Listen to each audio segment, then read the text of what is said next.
দুই ভাই চাকরি করে, ব্যবসা করে, যেটাই করুক, একসাথে সংসার, দোনোজনে মিল্লা 15,000 করিয়া 30,000 টাকা আব্বারা তুড়াই দিছে। আব্বা আমি মুরব্বী মানুষ, সামনের নামে কোরবানি দেন, গোস্ত না কদ্দুর খাওন যায় দে, আমনে বাগ করে দিয়েন, আমগো দোনো করে, আমনে তো এই দোনো করে খাইবেন, আর কি তা গোস্ত না খাওন, হ না গোস্ত না খাওন, আর কি তা মানসে না কয় কোরবানি টোরবানি কিতা কয় কয়, কিন্তু মূল তো গোস্ত খাওয়া।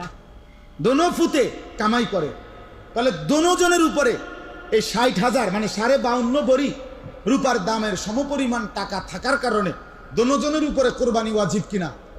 তাহলে দোনোজনের কোরবানির বিকল্প বাবার নামে কোরবানি দিলে এই দুইজনের কোরবানি হইল তো এরা গুনাহগার হবে না? তো এরা ঈদের নামাজ যাইব কেমনে? তার আব্বা না শুধু যাইব, এরা শুধু গোস্ত না খাইব। নবীজি নিষেধ করছে তো, যাইতে না, মানা করছে, তুমি আইসো না, ইয়ার জায়গা নাই।